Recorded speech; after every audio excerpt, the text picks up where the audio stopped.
And so I prepared a short devotion for this morning. And yung title nga is Are You Rushing? It's a reflection of what I was reading kanina on Proverbs 19 verses 1 to 3. And I hope maging reminder sa atin not to rush on things and not to be impatient about God's blessing in our life.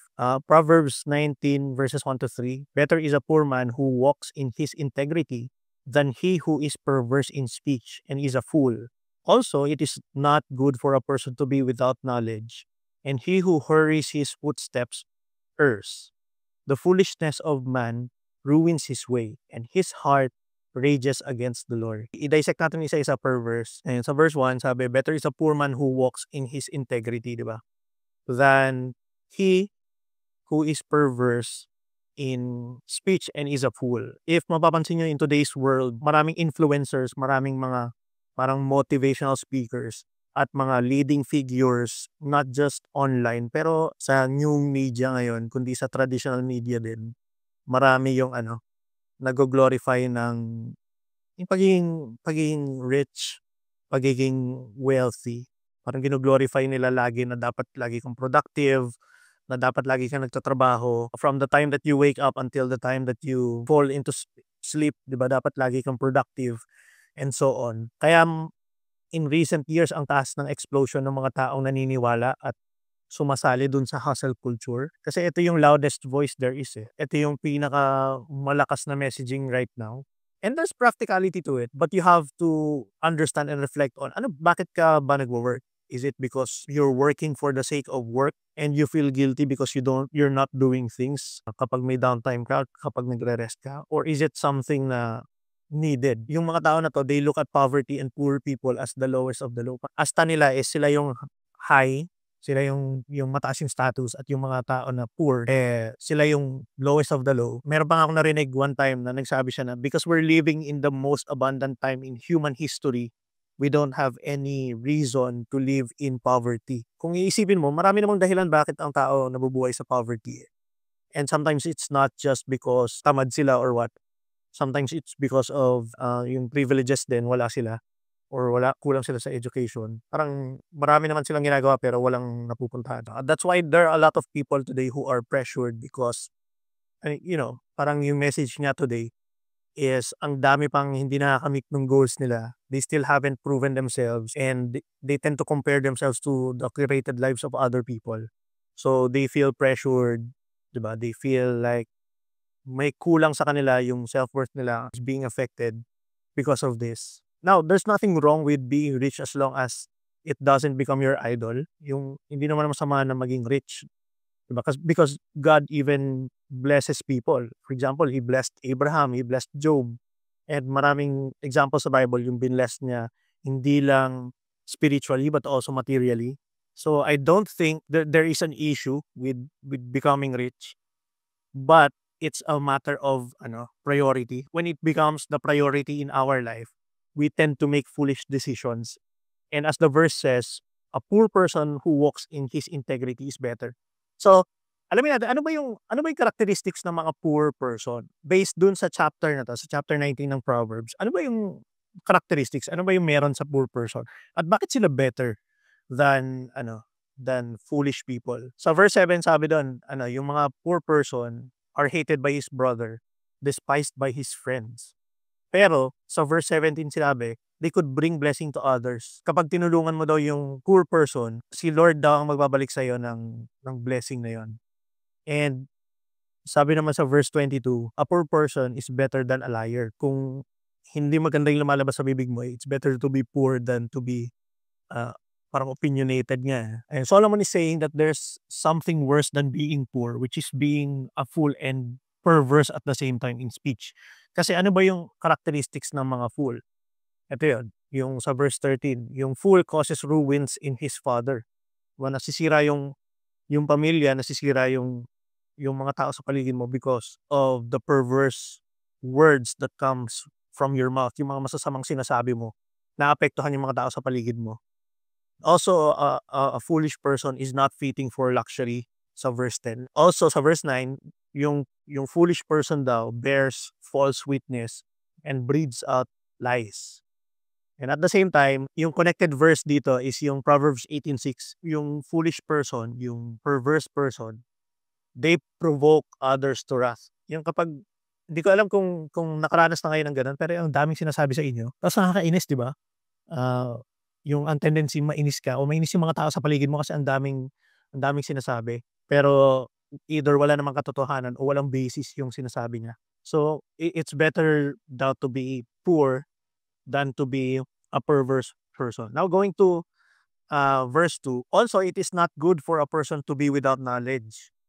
'Di ba? Sabi nga sa Hosea chapter 4 verse 6, people are destroyed because of lack of knowledge. And without knowledge, we are prone to make mistakes that we shouldn't have had to suffer.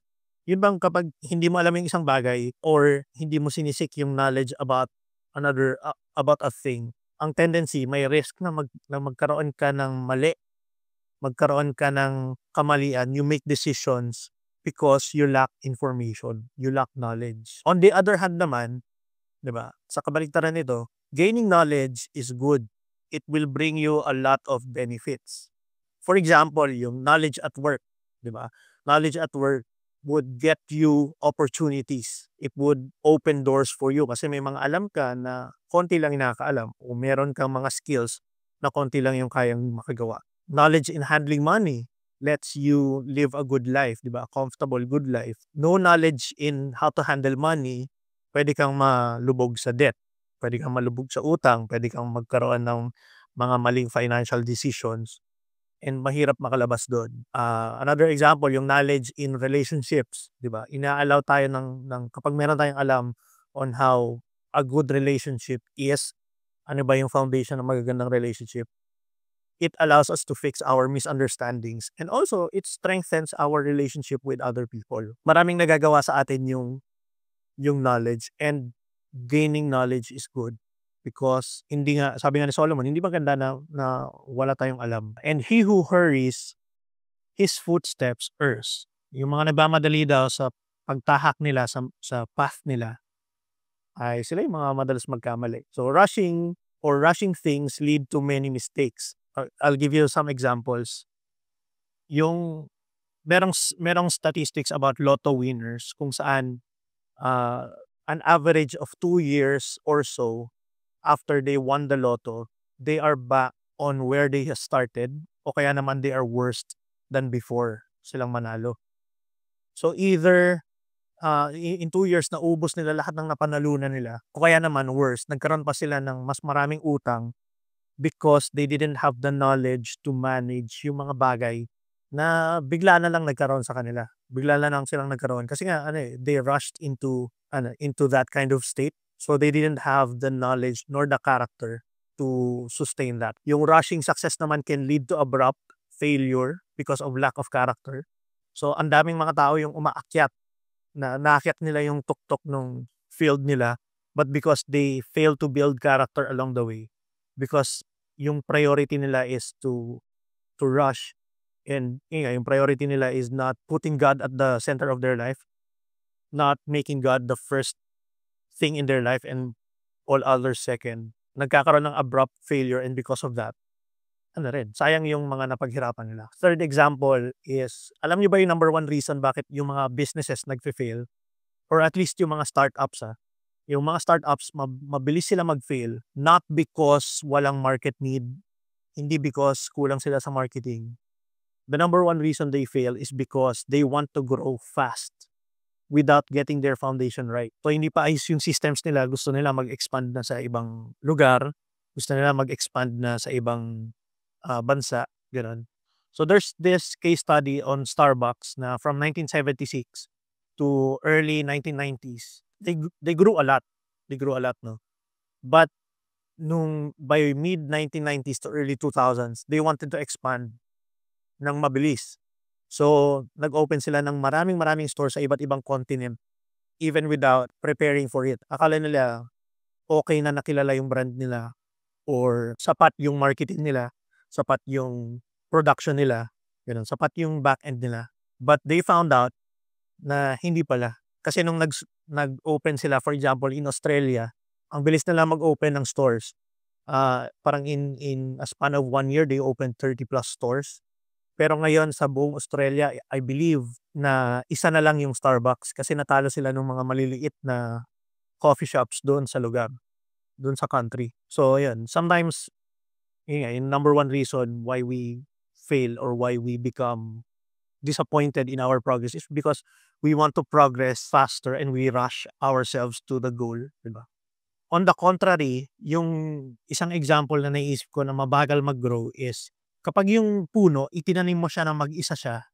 So, ibig sabihin wala siyang cover, walang umaagaw sa mga nutrients niya. Mabilis siyang lumago kasi nakakuha siya ng sapat na sunlight, nakakuha siya ng sapat na nutrients sa lupa, tapos nakakuha siya ng nasosola niya yung ulan o yung water, 'di ba? Yun naman yung kailangan natin ng isang puno to grow, eh. But based sa study ng mga scientists, mabilis na tumubo yung puno na mag-isa, pero hollow siya. Ibig sabihin masyadong malambot yung wood na napo-produce niya at madali siyang hanginin lalo kapag merong mga malalakas na bagyo or storm. In contrast to that, kapag yung mga puno planted siya ng magkakatabi, especially kapag katabi nila yung mother tree, sobrang bagal ng growth. Kasi natatabunan sila nung mother tree or nung big tree. So, hindi sapat yung sunlight na nakukuha nila. Isa pa may kaagaw sila sa lupa, sa nutrients nun. Tapos hindi rin nila nasusolo yung tubig na nanggagaling sa ulan or nanggagaling sa artificial means. So, sa pagdidilig, di ba? But as the study shows, although slower yung growth nila, very strong yung ano nila, roots, and at the same time yung napoproduce nila na lumber o na kahoy. Kasi they had time to grow internally before growing externally. And if we hurry our footsteps, we become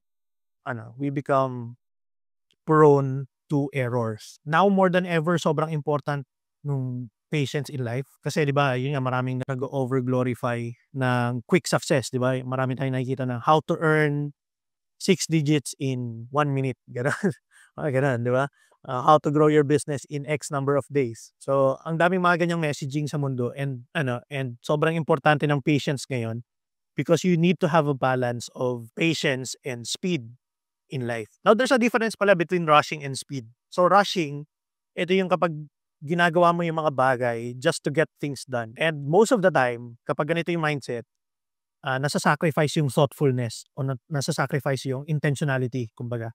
So, hindi na napag-iisipan ano ba yung mga nangyayari sa paligid mo. Hindi mo na-assess ano yung pwedeng mangyari kapag ginawa mo to ng ano lang, just for the sake of doing it. On the other hand, yung speeding is doing things as fast as you can without sacrificing thoughtfulness and intentionality. Meron nga motto yung Navy SEALs na slow is smooth and smooth is fast. Ibig sabihin, you don't have to rush everything. You can take it slow because slow means ano pa rin, speed, because yung slowness also leads to you speeding up the process. Not only because you're not rushing things, but you're also putting intentional thought sa mga ginagawa mo, sa bawat step na meron ka. And as I said, you need to have a proper balance between speed in the present moment, doing things as fast as you can, pero with intentionality and thoughtfulness, and having patience to wait for God's blessings and God's fruits in your labor. Have the patience to wait for God's timing for your blessings in life because God is never late naman. His timing is always perfect. Kahapon nga sa preaching, sabi ni Pastor Peter na naniniwala ka ba na ang Diyos mabuti? Siyempre lahat ng tao sumagot, yes, di ba? Naniniwala ba tayo na ang Diyos alam niya lahat ng bagay? Oo, di ba? Pero naniniwala ka ba yung dito sa question na to na stump yung mga tao, parang natigilan sila. Naniniwala ka ba na yung Diyos, yung best interest mo yung nasa isip niya? And not a lot of people said yes. Parang tumahimik yung crowd kasi yun nga, minsan kapag nababagalan tayo sa proseso, iniisip natin na hindi yun yung best interest natin. But God is seeing things na hindi natin nakikita at hindi natin na-appreciate na kapag nabigay sa atin ng mas mabilisan itong bagay na to, it would lead to our, sabi natin, emptiness or frustration lang. Parang makakadagdag lang siya sa frustration natin because we weren't built for, or we haven't yet built our character.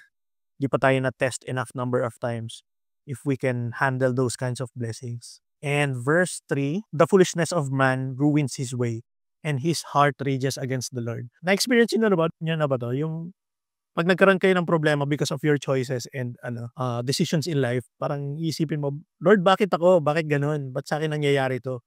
Pero at the same time kapag inimagine mo naman pagka inanalyze mo naman yung nangyari, ikaw naman yung namili nun, 'di ba? Parang God is directing you on some other way, pero ikaw, pinili mo 'to kasi ito yung madali, ito yung mabilis, 'di ba? When we make foolish decisions, it always leads to failure, and then we become angry against God as if fault niya. Parang ganito ako dati din, eh, yung 'pag nagkamali ako ng desisyon, maiisip ko na parang si Lord yung may dahilan nun na, ako naman talaga, ano. But as I grew mature, I understood that God is the source of all good and He wants what's best for me. So, kailangan ko lang antayin yung fruits, yung benefits, yung fruits ng labor ko. Because, yun nga, yung si Lord naman yung mag-establish niyang lahat. And as we draw to the conclusion, di ba? When I fail, it's because of my own choices and poor decision and it's not His fault. Pero I am to look at Him for guidance. So kapag nangyari yon, I don't need to blame God, but I need to seek Him in order for me to correct yung path ko. So as conclusion, 'di ba? Sa verses 21 and 23, sabi doon, many plans are in a man's heart, but the counsel of the Lord will stand. The fear of the Lord leads to life, so that one may be satisfied untouched by evil. Ang conclusion na naabot ko dito when I was reflecting on this is that God really establishes our plan if we put Him first. At kapag inalign natin yung gusto natin sa will ng Panginoon, yun bang inaalam natin yung will niya, tapos at the same time, we don't go against it, but we try to harmonize kung ano yung gusto natin sa buhay, dun sa will niya, He would really establish our plans. He would make our path straight. Siguro ang question ko lang dito na pwede, ang question natin for discussion would be, parang, have you ever felt like you were hurrying? O kaya naman, do you ever feel hurried in life, pressured in life, o kaya behind sa timeline mo? Why or why not?